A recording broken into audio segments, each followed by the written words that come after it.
నమస్తే అమ్మా. నమస్కారం తల్లి.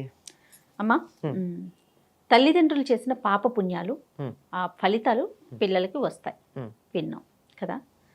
అలాంటప్పుడు ఇప్పుడు ఏ పాపం చేయలేదు, ఏ తప్పు చేయనప్పుడు వాళ్ళు చేసిన పాపాలు మేమెందుకు అనుభవించాలి అనేది పిల్లల వైపు నుంచి కూడా ఒక ప్రశ్న వస్తూ ఉంటుంది కదా. నిజంగా తల్లిదండ్రులు చేసిన పాపాలు పిల్లలకి వర్తిస్తాయమ్మా? తప్పకుండానమ్మా. పాపాలు పుణ్యాలు కూడా అదే నేను చెప్పబోతున్నా. పాపాలు పుణ్యాలు కూడా మనం అనుకుంటాం వారసత్వంగా ధనం తెచ్చుకుంటాం పెద్దవాళ్ళ దగ్గర నుంచి అనుకుంటాం. కాదండి, వారసత్వంగా తెచ్చుకునేవి చాలా ఉన్నాయి, చాలా ఉన్నాయి వారసత్వంగా. ఒకటి ముందర జీన్స్ తెచ్చుకుంటాం కదా, ఇంటి పేరు తెచ్చుకుంటాం కదా, వాళ్ళ నుంచి శరీరాన్ని తెచ్చుకున్నాం కదా. వీటితో పాటుగా ఈ శరీరాన్ని ధనాన్ని అన్నింటినీ తెచ్చుకుంటే వాటితో పాటు అంటుకుని ఉన్నటువంటి పాపపుణ్యాలు కూడా వస్తాయి కదా, వస్తాయి ఖచ్చితంగా. అందుమరి నిజంగా ఒక మనిషిని బాధ పెట్టాలంటే నన్ను ఒక్క దెబ్బ కొడితే నాకు పెద్ద బాధ అనిపించదమ్మా. నా ఒళ్ళో ఉన్న పసిపిల్ల, నా చంటి పిల్ల బిడ్డ, నెలల బిడ్డ, ఒక బాలింతరాల్ని చూడండి, ఆవిడని ఒక దెబ్బ కొడితే ఏమనదు. కానీ బిడ్డని ఇలా గిల్లితే ఆవిడ అబ్బా అని బాధపడుతుంది. ఎంత కోపం వస్తుందో, ఎంత కోపం వస్తుందో. ఏమిటది కారణం? వాన పడుతుంటే గభాలన తల్లి ఇలా ఉంటుంది, చలేస్తే ఇలా ఉంటుంది.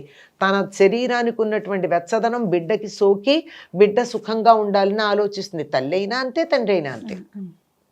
అంటే వాళ్ళు సుఖంగా ఉండాలని ఆలోచిస్తారు. వాళ్ళ కంట్లో నలక పడితే వీళ్ళ ఒంట్లో గుణపంగుచ్చుకున్నంత బాధపడతారు తల్లిదండ్రులు కదా. మరి వాళ్ళని బాధ పెట్టాలంటే వాళ్ళని కొట్టకూడదు, ఏం చేయాలి? వాళ్ళ పిల్లల్ని కొట్టాలి. అది కదా. అదే మనం కిడ్నాప్లు అవి చూస్తూ ఉంటాం. ఎవరినన్నా లొంగ తీసుకోవాలంటే ఏం చేస్తారండి? వాళ్ళ పిల్లల్ని, వాళ్ళకి ఇష్టం ఎవరుంటే వాళ్ళని తీసుకెళ్ళిపోతూ ఉంటారు. వాళ్ళని రక్షించుకోవడం కోసం వీళ్ళు నానా తాపత్రయపడతారు. కావాలంటే నన్ను చంపేయగానే బిడ్డను వదిలేయమంటారు. అంటే ఏమిటి అర్థం? బిడ్డలకు ఏదన్నా గనక అయినట్టయితే పెద్దవాళ్ళు భరించలేరు, అంతే కదా. అవునమ్మా. అంటే వాళ్ళ సుఖం ఎక్కడుంది? పిల్లల సుఖంలో ఉంది. వాళ్ళ కష్టం ఎక్కడుంది? పిల్లల కష్టంలో ఉంది. కనుక పాపం చేసినటువంటి వాళ్ళకి బాధ పెట్టాలి అంటే వాళ్ళనేం చేయక్కర్లా, వాళ్ళ బిడ్డలకు కష్టం కలిగిస్తే చాలు. అందువల్ల తల్లిదండ్రుల పాపాలు పిల్లలకి, పుణ్యాలు కూడా పిల్లలకు అందుకొస్తాయి. వాళ్ళ సుఖ దుఃఖాల కోసం వీళ్ళు కారణమయ్యి వాళ్ళకు సుఖం దుఃఖం కలిగించడం కోసం వీళ్ళకి మంచి చెళ్ళు వస్తాయి. అందువల్ల తల్లిదండ్రులు చేసినటువంటి పాపపుణ్యాలన్నీ పిల్లలకు వస్తాయండి. తండ్రి బ్యాంకులో అకౌంట్లో డబ్బు వేసి చనిపోతే ఆ డబ్బు పిల్లలకు వస్తుందా లేదా? ఖచ్చితంగా పోట్లాడుకొని మరి తీసుకుంటాం. ఒకవేళ కొంచెం ఆస్తి ఉండి ఆయన అప్పు చేశాడు అనుకోండి, ఆ అప్పుతో ఈ ఆస్తి అనుభవించిన వాళ్ళు అప్పు తీరుస్తున్నారా లేదా? అదే విధంగా మన కంటికి కనపడేటటువంటి సంపద డబ్బు అయినట్టయితే, ఆస్తులైతే, కంటికి కనపడనటువంటి సంపద పాపపుణ్యాలు, అప్పులు, ఆదాయాలు, రెండు. ఈ రెండు కూడా పిల్లలకి తప్పనిసరిగా వస్తాయి. ఎందుకంటే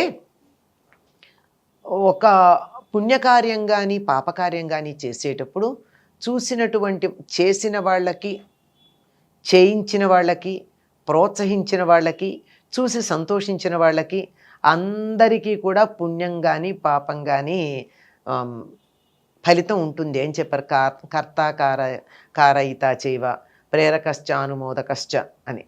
కర్త చేసినవాడు, కారయిత చేయించినవాడు, ప్రేరక చేయరా అన్నవాడు, అనుమోదక చేస్తుంటే చప్పట్లు కొట్టినవాడు, అందరికీ కూడా అందులో భాగం ఉంటుంది. ఒక మంచి పని చేస్తే, మంచి పనైనా చెడు పనైనా. చెడు పని కూడా నేను కొట్టలేనండి, వాడు ఎవడో కొట్టాడా, బాగా కొట్టాడంటాను నేను, అప్పుడు మన అకౌంట్లో పడినట్టే. అంటే పాపపుణ్యాలు ఎంత తేలిగ్గా సంపాదించుకోవచ్చో చూడండి. మనకి పుణ్యం సంపాదించుకోవాలి, నేనేం చేయలేను. ఎవరన్నా మంచి పని చేస్తుంటే చాలా బాగా చేసావయ్యా అనండి, చాలు. పైకంటే కాదు, లోపల కూడా అనుకోండి, మనసులో అనుకోండి. వాడు ఇంకా మంచి పనులు చేస్తే బాగుండు అనుకోండి, ఇంకో 10 మంది మంచి పనులు చేస్తే బాగుండు అనుకోండి, మీ పుణ్యం అకౌంట్ పెరిగింది. చూడండి అమ్మా, ఎంత సులువుగా ఉందో, ఎంత సులువుగా ఉందో. అందుకే ఈ మాఘ స్నానాలు, ఇదే ఈ నెలే, ఈ మాఘ స్నానాలు చేయలేనటువంటి వాళ్ళు వృద్ధులైనటువంటి వాళ్ళు ఉంటారు ఇళ్లలో, ఆ, ఆ. మంచంలోంచి లేవలేరు, చలిగా ఉంటుంది, చెయ్యలేరు. అమ్మ. అందుకని ఇంట్లో వాళ్ళని లేపుతూ ఉంటారు, మా మాఘస్నానం చెయ్యండి, లేవండి, మాఘస్నానం చెయ్యండి, తెల్లవారిపోతోంది అని. మాకు తెలిసే ఎందుకు లేపుతావు అంటారు ఇంట్లో వాళ్ళు. కాదు నాయనా, నేను చేయలేను కదా, నువ్వు చేస్తే చాలని. అంటే వాళ్ళకి వాళ్ళ నిద్ర లేపినందువల్ల, మంచి పని చేయడానికి ప్రోత్సహించినందువల్ల, గుర్తు చేసినందువల్ల పుణ్యం వస్తుంది. ఉమ్. సంప్రదాయమైన కొన్ని కుటుంబాల్లో తప్పనిసరిగా చేస్తారు ఇంట్లో పెద్దవాళ్ళు, వాళ్ళు చేయలేని పనులు. ఉమ్. కనుక మరి ఇంత తేలికగా వచ్చేటటువంటి దాంట్లో ఇవాళ ఎవరో ఒక తప్పు చేస్తే చూసి నేను ఆమోదించాను, నేను భౌతికంగా చేయలే, ఉమ్. ఆమోదించా, సంతోషించా, చప్పట్లు కొట్టా. అందువల్ల నా కొడుకో కూతురో బాధపడుతుంటే చూసి నేను ఇవాళ బాధపడాలి. నేను చేయలేదు కనుక నాకు రాలేదు బాధ, ఉమ్. చూసి సంతోషించాను కనుక చూసి బాధపడాలి. ఎంత బాగుందమ్మా మన సిద్ధాంతం. కర్మ మనం పెట్టిన మనది సిద్ధాంతం కాదమ్మా, కాదు, కర్మ సిద్ధాంతం నేను అనేది. భగవంతుడు ఏర్పాటు చేసినటువంటి సిద్ధాంతం ఇది. దీన్ని అర్థం చేసుకుంటే మన ప్రవర్తన ఎంత బాగుంటుందో. ఇతరులను చూసి మనం బాధపడేటటువంటి ఈ పరిస్థితి ఏదైతే ఉందో, దీన్ని దీనులు, ఆర్తులు, కష్టాల్లో ఉన్న వాళ్ళను చూసి మనం గనక వాళ్ళ పట్ల సానుభూతి ప్రదర్శించినట్టయితే, పూర్వజన్మల్లో మనం ఏం చెడ్డ పనులు చేస్తుంటే చప్పట్లు కొట్టామో ఆ పాపం పోతుంది. ఉమ్. చేసే ఉంటాం కదా ఎప్పుడో ఒకప్పుడు. ఎంత కబుర్లు చెప్పండి, నేను ఎంత మంచిగా ఉన్నా ఎవరో ఒకళ్ళు నాకు హాని చేస్తే నేను వాళ్ళని ఎదుర్కోలేక ఇంకోళ్ళు వాళ్ళని కొడుతూ ఉంటే, నేను చేయలేని పని వాడు చేశాడు రా, ఆహా అనుకోకుండా ఉండుంటామా? కాదు. మరి అట్లాంటి వాటి యొక్క ఫలితాలన్నీ మనకి పోవాలంటే ఏం చేయాలి?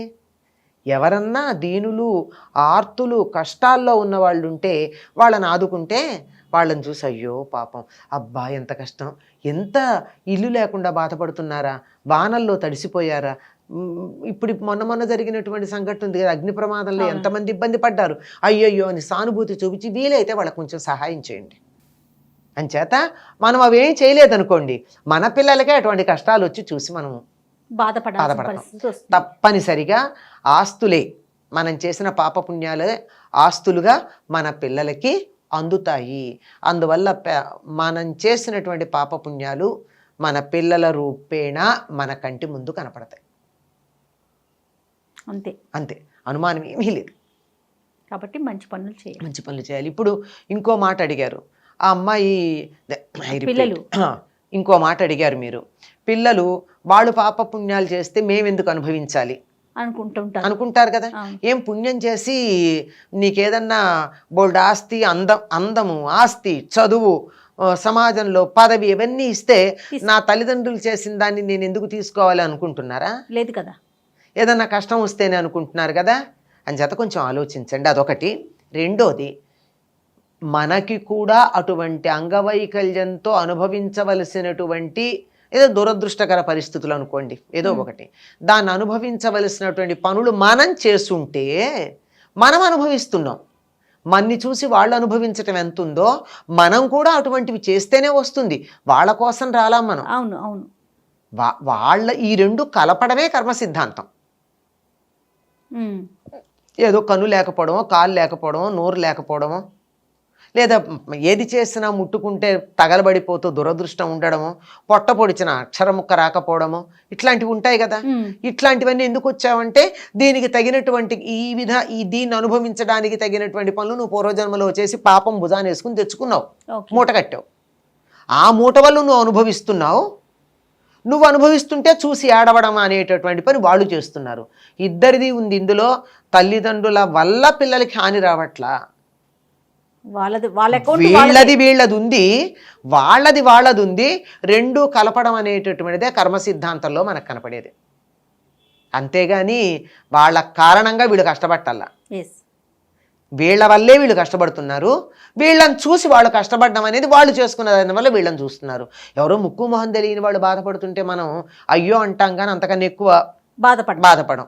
మన అనుకున్న వాళ్ళ కష్టం వస్తే రాత్రింబగళ్ళు బాధపడతాం. అంతే కదా. ఆ రాత్రింబగళ్ళు బాధపడేటటువంటి కర్మ వాళ్ళు చేసుకున్నారు, భౌతికంగా అనుభవించేటటువంటి కర్మ మీరు చేసుకున్నారు. ఈ రెండింటినీ కలపడం జరిగింది, అంతే. సో ఆస్తిపాస్తులు ఎలా తీసుకుంటామో కర్మానుసారం పాప పుణ్యాలను కూడా పిల్లలు అలాగే తీసుకోవాల్సిందే. తీసుకోవాల్సింది తీసుకుంటున్నారు, ఇష్టం ఉన్నా లేకపోయినా. అంతే. There is no doubt about it, there is no second option, you are taking that's all. Right అమ్మా. నమస్తే. నమస్తే అమ్మా.